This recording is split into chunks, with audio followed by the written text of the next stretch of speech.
In the Outer Banks, North Carolina, I'm away from the home studio right now, going to be gone for another week or so.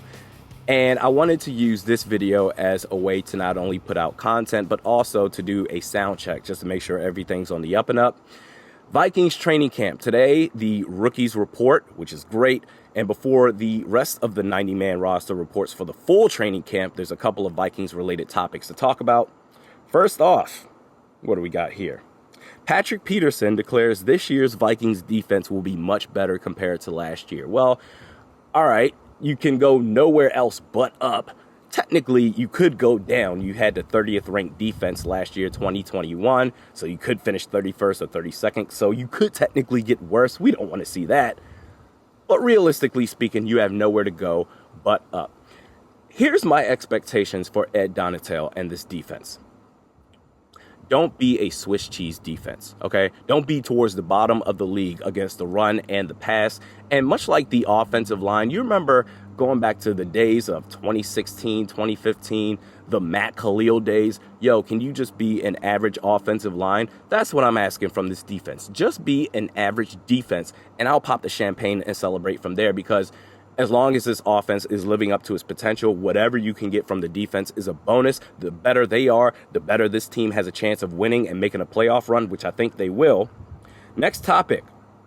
Kirk Cousins gets an 80 Madden NFL 23 overall rating. Well, that's just laziness from Madden. EA Sports, what the hell is wrong with you?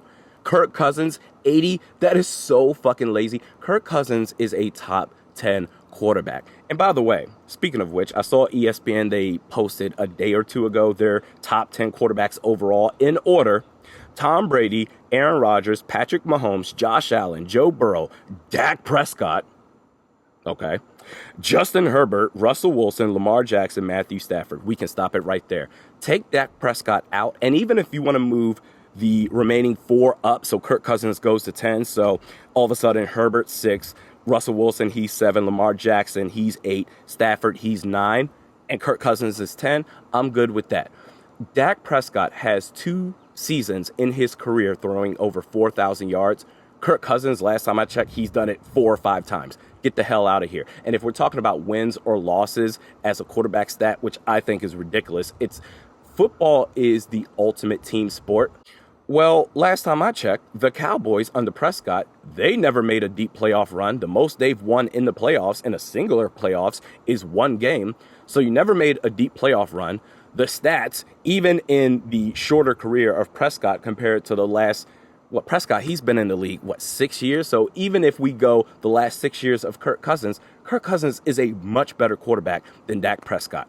And lastly, Bill Barnwell of ESPN has the Vikings having the 4th best group of playmakers in the NFL. He says, quote, "One of the great mysteries of the 21st century will be why the Vikings waited until week 3 of its 2020 rookie season to start Justin Jefferson.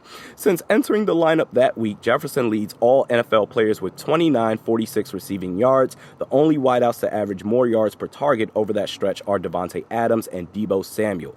Jefferson combines remarkable efficiency with relentless volume, and if reports are correct, his role in the offense might grow further under new head coach Kevin O'Connell in 2022. And that's what I'm most excited about, this offense.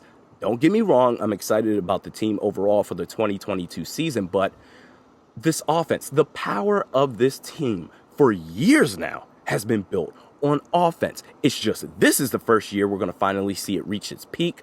Justin Jefferson, if there's any similarities to Randy Moss, it's when you throw the ball up to him and he doesn't come down with it, you're left confused, wondering what the hell happened. How did he not catch it? Because we're so used to seeing him ad-lib his way, however which way possible, to come down with that catch.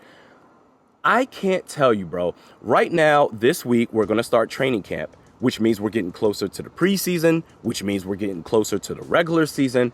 Bro, this is the year that we can finally breathe a sigh of relief. This is going to be a fun-ass year.